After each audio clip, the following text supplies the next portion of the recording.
Айганыштын аянычтуу өлүмү. Мен жөнөткөмүн да.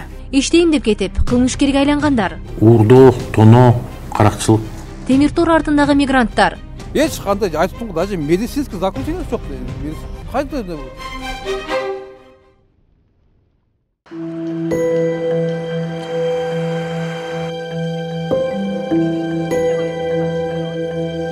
Бул көзөйдө эми 40 күн бою үй жаңырат. 14 жаштагы Айганыш эми эч качан апасын, аны күткөн бөөктөрүн кочактабайт. Жакындары, мекендештер аны тирүү көрөбүз деген үмүттө эле. Бирок кыздын сөөгү Екатеринбургтан жоголгонуна 3 ай толгондо табылды. Айганыш Екатеринбургта 2 жылдан бери дал ушул үйдө туугандарынын балдарын багып жашаган экен. 4 январь күнү кечки саат 9:00 болжолдуу түрдө 1,5 километр алыстыкта жайгашкан дүкөнгө ал сүт алып келгенге чыккан. Биз мына ушул күнгү хронологияны азыр сиздерге көрсөтүп бергенге аракет кылабыз.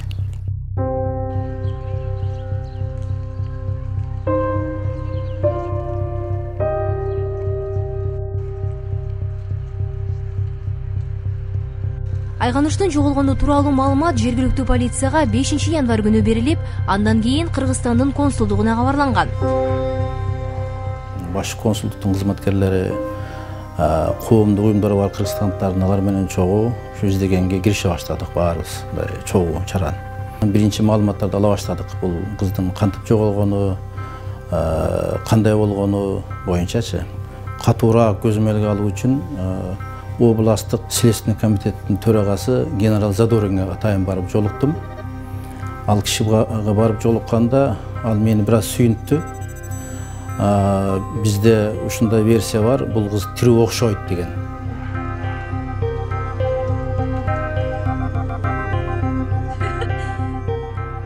Жоголгон Айганышты тирүү көргөн акыркы адам ал сүт алганы келген дүкөндүн күзөтчүсү. Дүкөндүн камерасында тестиер кыз эмнегедир анын бөлмөсүнөн чыгып баратканын көрөсүң. Муну кызматкер Айганыштын кефир уудаганын байкап калып, суракка алуу үчүн бөлмөгө алып келгени менен түшүндүргөн. Бирок бөлмөнүн ичинде эмне болгону камерага түшкөн эмес. Анан калса, анын жашы жете элек өспүрүм тууралуу ата-энеси же полицияга кабарламаганы күмөн саноого түрткү берет. Здрасте. А вы охранники? Да. Зачем снимать? Не надо снимать. Пока не снимаем ничего. Снимаем. По поводу Айганыш поговорим. Күзөтчү азыр жергиликтүү журналисттердин суроосуна жооп бербей камерадан качып жаткан учуру. Анын Тажикстанга кеткени да айтылууда. Ал эми анын мыйзамсыз иш-аракеттери туурасында дүкөндүн жетекчилиги. Хорошо, значит, вы знаете, что девочку ввели в подсобку у вас. Охранник. После этого она ушла отсюда уже без молока. Это была какая-то кража или почему она там оказалась? Да, видимо, она украла молоко, и когда поняла, что она его украла, она положила молоко и ушла из магазина. То есть что подтверждают видеонаблюдение. То есть несовершеннолетний ребенок его спокойно можно увезти? Нет, нельзя. Нарушение. А как он тогда, как ребенок оказался в подсобке? Если это не нарушение? Это допрос? Это не допрос, мы просто задаем вопросы. Давайте с полицейскими. Дүкөндүн кыз сүтү да кефири да жок чыгып, үйүнө эмес таптакыр тескери тарапка кетип баратканын айрым короодогу үйлөрдүн видеокамералардан алынган тасмадан көрөсүң. Андан ары түн бир окумда жалгыз жүргөн тестиердин абалын эч ким сураган эмес.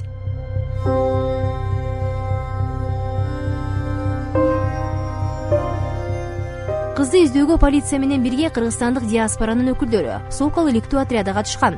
Мындан сырткары окуя тууралуу жергиликтүү орусиялык медиалардан тынбай маалымат айтылган.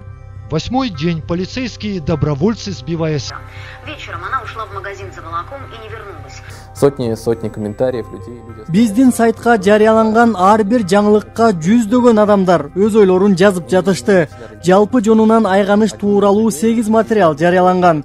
Ой пикирлер ар кандай.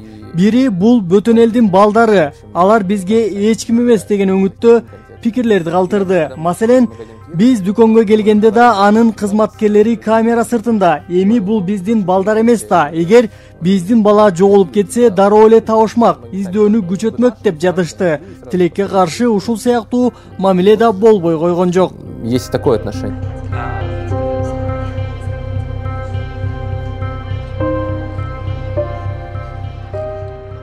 4 январда калың каар жаап, сыртта ийит өлгөндөй суук болчу. Кыштын кыраан шилдесинде өспүрүмдүн үйүнө эмес, башка жолго түшүп кеткени таң калтырбай койбойт. Көпчүлүк муну кыз сүт албагандан үйүнө баргандан коркуп качып кеткенде божомолоп жатышат. Андай болсо, ал кандай үй бүлөдө, кимдин колунда жашаган?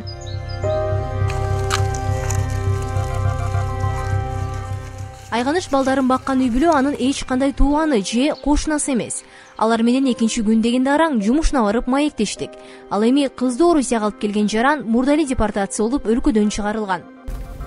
Айганыш мен договор кылган эмесмин, аялым кылган экен. Аялым кылып алып келген экен. Мен ошо нянка керек болгондо ошо аялым керек кыска сүйлөшөр, майлы өзүм айылыма таптым дегенде майлы сүйлөш деп алып келдирген. Келип ошо алып келген киши депорт болуп кеткен. Анан кийин биз менен жашап калган, жүргөн, жакшы эле жүргөн. Кызды жакшы эле карачу элеңер? Ооба, жакшы карайт элек. Биз эмнени ичсек ошону жейт эле бар жогун. Эч нерсе аябайт элек. Кийимин жакшы кылып берет элек, бар жогун жакшы кылып. Өзүңөр жакшы турасыңарбы? Кече көрдүңөр го барып, Кудайга шүгүр эле.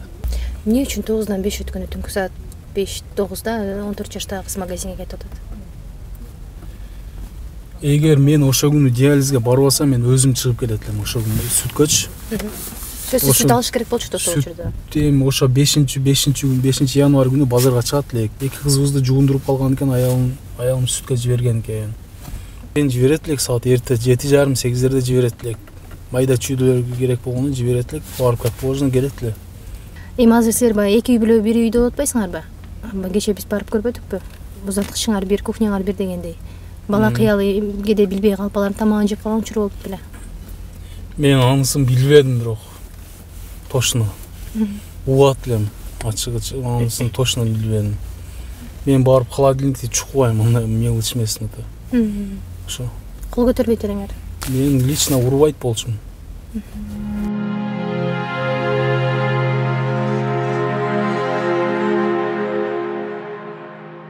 Кызыгы Маматтын эжеси кызга издөө салып, консулдукка кайрылган арызында Айганышты кез-кезде тартипке салып коюшарын жашырган эмес. Бул кыз чогуу жашаган кошуналардын тамагын уурдап жечү экен. Ошондо келиним опузалап, коркутуп, уруп тарбиялачу экен. Айганышты сөөгү 4 апрелде бейтааныш адам Железнодорожный районунун аймагынан капыстан көрүп калган. Окуя боюнча Свердлов облусунун тергөө комитети кылмыш ишин козгоду. Кыздын өлүмүнө байланыштуу соттук медициналык экспертиза иштери жүрүүдө.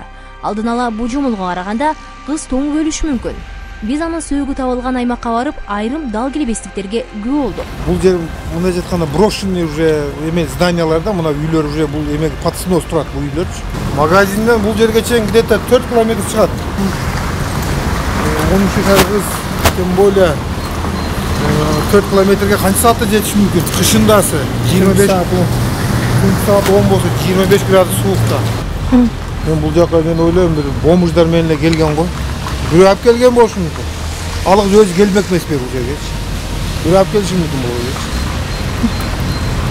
Ata biz bunday yerlerde göğün ele karadık. Bu yerlerde ele gelip karalgan. Көрөтпайсыңар 3 ай дегенден ушул жерден табылып атты.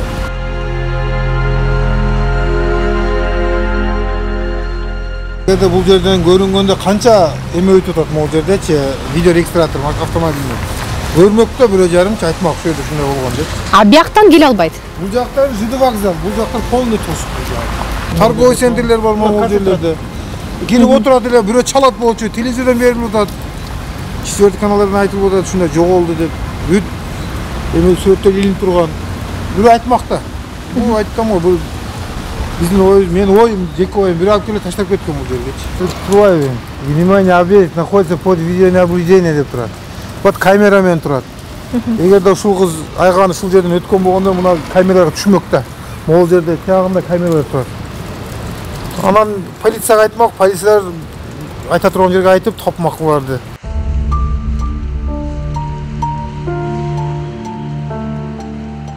Айганыштын сөөгү табылган жерден анча алыс эмес жашаган Юрий буларды айтып берди. Я думаю, что как бы это здесь. Они вообще другие места показывали совершенно. У них там больше репортаж был направлен на то, чтобы Жергиликтүү журналисттер таптакыр башка жерлерди көрсөтүп жатышат. Менимче алар көркөмдөөгө аракеттенүүдө.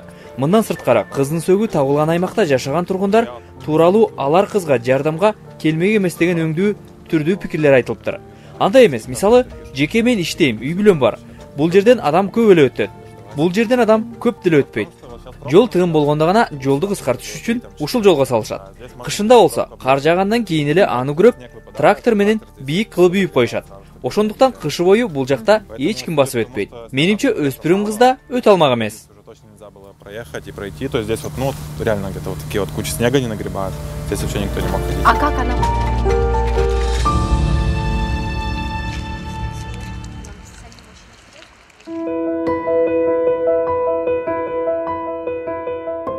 Кызыгы кыздын сөөгү кайсыл жерден табылганын милиция жана күбөдөн башка эч ким билбейт. Туугандары сөөк бузулбай бүтүн бойдон келгенин айтып жатышты.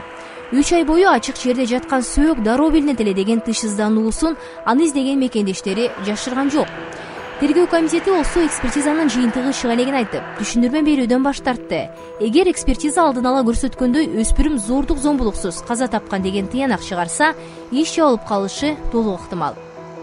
Надо тяжелое социальное положение, но это не оправдывает. Жалгыз бой эне балдарды багыш керек. Социалдык абалы начар, бирок бул жагдай эненин иш аракетин актабайт. Бул учурда прокурор ата-энелик милдетти толук аткарбаганы үчүн кыздын энесин жоопко тартса болот. Ал учурда эненин башка балдары балдар үйүнө жайгаштырылышы мүмкүн. Бир чети, бул аларды да мындай тагдыр күтпөрүнө кепилдик берет. Мындан сырткары окуяда балдар эмгегин айкын байкайсың. Адам сатуу фактысы да болуп жатат. Себеби аны иштеткен тарап акча төлөп, экинчи тарап ал каражатты алып жаткан. Мына ушул фактыларга таянып жоопкерчиликке тартууга болот. Там тоже бардак, конечно. Айганыштын аянычтуу өлүмү Кыргызстанда эле эмес, Орусия мекендештерибиз жашаган башка өлкөлөрдө да резонанс чарантты. Алардан редакциябызга анын окуясы, деги эле балдардын жоопкерчилигине кооптонгон каттар келип жатты. Азаттыкты бул иликтөөсүнө көмөк көрсөткөн Тосор коому бул боюнча айганыштын тагдыры бул ошол миллиондоп жүргөн кыргыздардын тагдыры деп ойлойм да.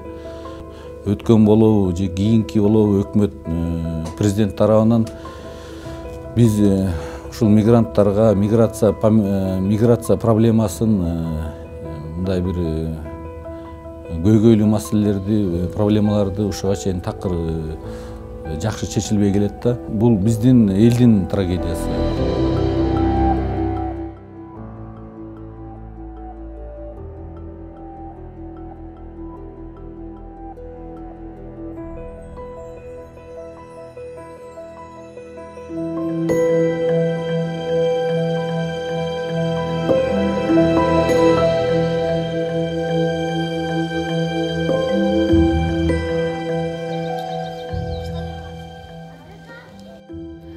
Жаштагы Айганыш эгер жаныбызда болгондо мына ушул кыздардай мектепке барып быйыл 7-класстын окуучусу болмок.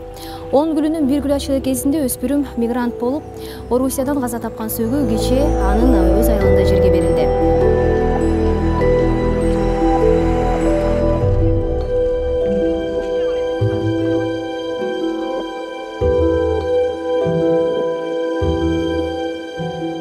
Баланын улуусу Айганыш апасынын уруксаты менен бала багуу үчүн Екатеринбургдагы тааныштарына 2014-жылы июнь айында эле барган. Атасы түрмөдө болгондуктан апасы Айганыш салган акча менен насыясын төлөп келаткан. Мен жөнөткөмүн да. Неме кылыңыздар, күйөөм оорукчан, мага кызыңызды берип туруңуз. Мен неме кылыш барып балам карап берсин дегенден жөнөткөмүн. Анан мындай жаман саман ой менен эле жөнөткөн эмесмин. Канат кыз Айганыш 4-январь күнү кечки саат 9 чамасында дүкөнгө сүткө чыккан бойдон кайтып келген эмес. Кызынын жоголгонун уккан эне каражат жоктугунан Орусияга бара албаганын мурдараак айткан эле. Күнү түнү ыйлап, мен деле өксүп жоголуп кетейин деп калдым. Эми айлам жок.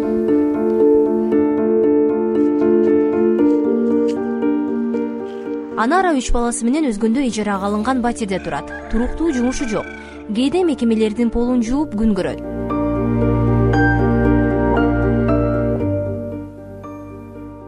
Жолдошу абакта болсо өзү, андан башка 3 баласы болсо алган пособиясы действительно жетиши кыйын. Балдарын интернетке тапшырганга дагы жолдомо берсек, ошол өзү макул болбоду. Мындай балдарын чогуу өз колунда өстүргөн иштеп багам деп. Келечекте мугалим болууну кыялданган Айганыш 5-класска чейин гана билим алган. Ал окуган мектептеги мугалимдер кызды окууга кызыкпаган, түнт окуучу болгон деп сүрөттөштү. Баарысы эле түнт эме болчу, бирок өтө деле мындай билине турган эмеси жок болчу да. өтө мындай кыйноо болуп аткан же болбосо бир эмелер байкалат да балдардын карап турсаң. Андай нерселер деле байкалчу эмес, түн чыкпаган кыз болчу десем.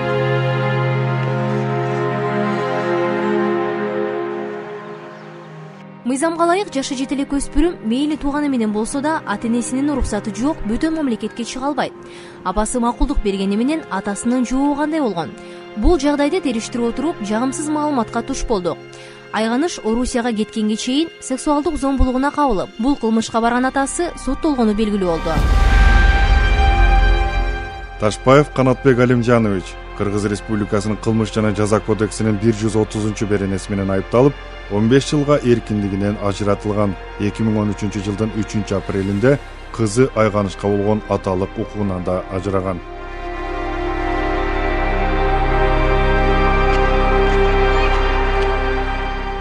Айганыштын айылдаштары мына ушул үрөй учурган окуя 12 жаштагы тестиерди бөтөн жерге бейтаныш адамдардын үйүнө иштегени кетишине кошумча себеп болгонун айтышат. Тестиердин өлүмүнө ким жоопту? Аны бөтөн өлкөгө жиберген ата-эне, түндөсү дүкөнгө жиберген үй бүлө, кайдыгерликке салган тургундар же ушул жагдайга жеткирген коомчулукпу деп суроо салгандан башка арга жок.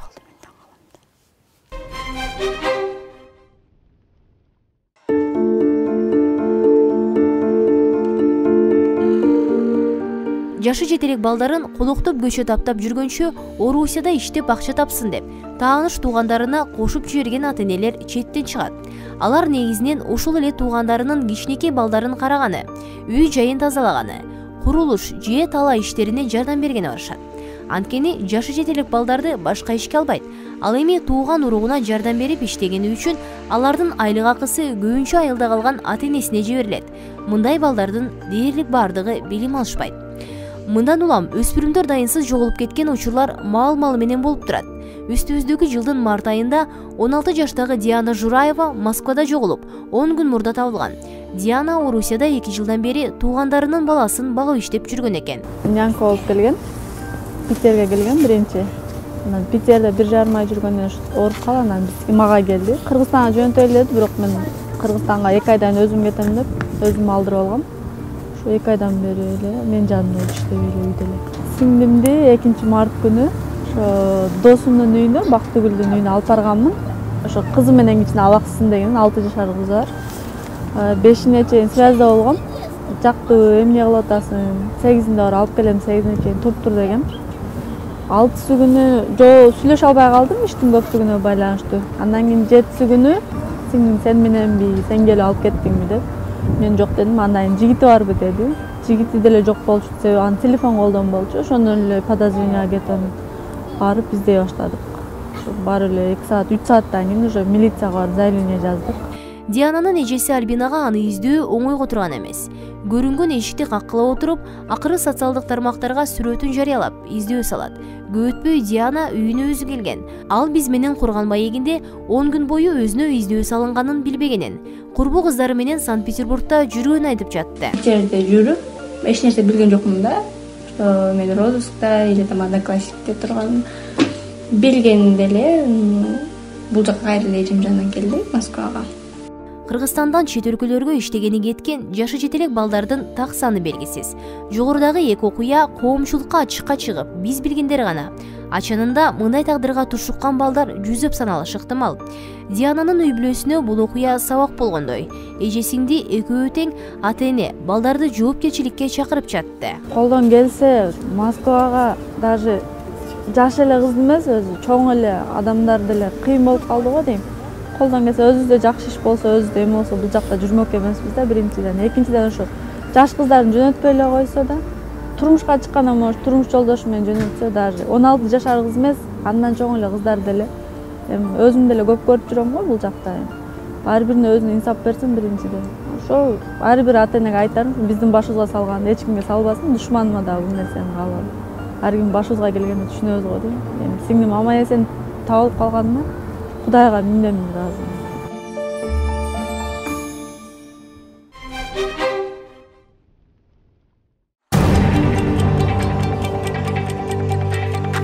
Москва жылына миңдеген мигрант мына ушул шаардан иштеп тыйын тапканы келет. Расмий маалыматтар боюнча Орусияда 500 миңден ашуун кыргызстандык жарандар жашайт десе, көпчүлүгү ушул мегаполисте. Бирок тилекке каршы алардын баарына эле ийгилик жылмай бербейт. Арасында жумуш таба албай, түрдүү кылмышка кириптер болгондору да арбын. Жыл башынан бери ар кандай кылмыштарга аралашкан, өз жердештерин, тааныштарын тоногон кыргызстандык эң баш мигранттар тууралуу маалыматтар арбыды. Алардын басымдуу бөлүгүн 20-30 жашка чейинкилер түзөт. Айрымдары буга Орусияга Кыргызстандан барган мигранттардын көбөйгөнү, жумушсуздук себептешет. Уурдоо, тоно, каракчылык, кыз зорлуктуулар да бар. Көпчүлүгү баягы азыркы акыркы күндөр болуп аткан ушул тоно фактысы, каракчылык фактысы, анан алдамчылык фактысы. Бетине чүмбөт кийген куралдуу адамдар айбек иштеткен Москвадагы батирди бир айдын ичинде эле 2 рет тонуп кетишкен. Сначала зашли, оказывается, люди просто приехали, позвонили, приехали, сказали, что... Кыз жигит телефон аркылуу чалып, бош орун бар экенин билип келишет. Иштеген кыздын айтымында түгөйлөр келгенде эле шек жараткан. Орусча так сүйлөй алышпайт экен. Келип батирди көрүп, майда чүйдөсүнөн баштап сурап, кыздын жалгыз экенин, андан башка кардар жок экенин билип, кайра кетишиптир. 10-15 минут өткөндөн кийин эле бетине чүмбөт кийген түгөй кирип келип, кызга тапанча такап, коркутуп, карыктап кетишкен. Угрожая покалечить или убить, отняли все деньги. Батирге бастырып кирип, анда иштеген 2 кызды пистолет менен коркуткан 20-25 жаштагы эрголдар тамак аштан баштап аялдардын ооз боёгуч, упа, бет майына чейин алып кеткен. Милициянын маалыматында түгөйлөр карактаган 20дан ашык окуя катталганы менен алардын 5-6сы гана кылмышкерлерге карата арыз жазышкан. Мунун да себеби бар. Бул тармакта иштеген адистер батирди ээсинин ижарага алып, анын бөлмөлөрүн кайра ижарага берген кыргызстандыктар арбын экенин белгилешет.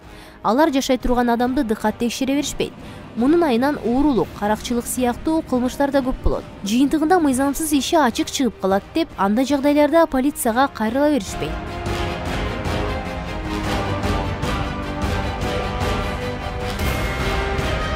Батирлерин карактап тим болбой Москвада мекендештерин көчөдөн талап тоногон топтор да пайда болгон. Мындай эрголдар өз мекендештеринин айлык маяналарын тартып алган учурлар түшүрүлгөн видеолорду социалдык тармактардан көп көрөсүң. Дамирдин Москвада иштегенине 6 жылдан ашкан. Мындай карактууга анын иниси да туш болуп, болгон акчасын уурдаткан.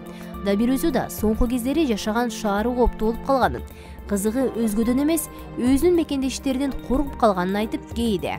Кыргызмын дегендердин баардыгы эле мындай коркунучтуураак көрүнөт да, кээ бир балдарчы. Мас болуп алып, да, чындап эле коркунучтуураак. Коркосуң чындыгында. Өдүк көрсөтөт. Бутта пенсионерди билем бияктачы, көп балдарды билем. Ар кандай жумуштарда иштешет. Өздөрүнүн жеке менчик иштери, бирөө таксист кылат, бирөө дагы бирдемке айтат. Ошолор эле айтат. Вот, кээде түндө чалган кыргыздан коркосуң. Түндө чалган кыргыздан коркосуң. Ал ортодо бир апта мурда кыргызстандыктардын батирлерине кирип барып, тоноого шектелген түгөйлөр кармалды. Алардын бири 26 жаштагы кыз. Кызды таанышым деген экинчи шектүү саналган 23 жаштагы жигит эч жерде иштебейт.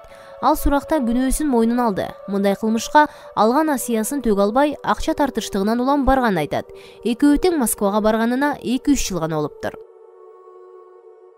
Кылмышка шектүү түгөй Москва шаардык милициясынын убактылуу кармоочу жайында. Эгер сот күнөөлүү деп тапса, алар Орусияда жазага тартылат. Орусиянын федералдык миграция кызматынын соңку маалыматында Орусиядагы кыргызстандыктардын саны 560 миңден ашуун. Ал эми ар кандай кылмыш иштери боюнча айыпталып, орус абактарында жаза өтөп жаткандардын саны 1,5 миңден ашуун. Алардын басымдуу бөлүгү уурулук жана каракчылык үчүн соттолушкан. Квартирасына кирип, квартирасын ачып киргенде 3-дөн 3 неме кирет дагы, оперлер кирип, квартирасына без санкция, без ордер ничего, бо гетта балдарды кармап туруп, ошол жерден эле нарушение салат дагы. Ошол жерден эле квартираны полный обыск кылып туруп, ал жерден телефонун алышат, компьютерин алышат, ошол жерден кайра балдарды туура апарып адилге камап коет. ошол бойдон балдарды чыгарбайт да. Өткөн жылы Москва шаарында жергиликтүү тургунга белгисиз адамдар кол салып, уруп, колуңдагы баштыгын жулуп качкан. Жабырлануучу ага кол салгандар мигранттар экенин айтып, көп өтпөй окуя болгон жерге жакын жашаган кыргызстандык 3 жаран кармалып, алар 5 жылга соттолгон. Балдар эми ал жерде жакшы эмес да. Бирок кабакка кесилген 22-24 жаштагы эки бир тууган балдардын атасы Алмазбек Шырматов балдары айыпсыз экендигин көрсөткөн далилдер бар экендигин айтат. Мына үчөө тең магазинде жүрөт мынакей. Биздин мына баланын досу бар эле Саня деген Букин деген мына свидетель болуп келди.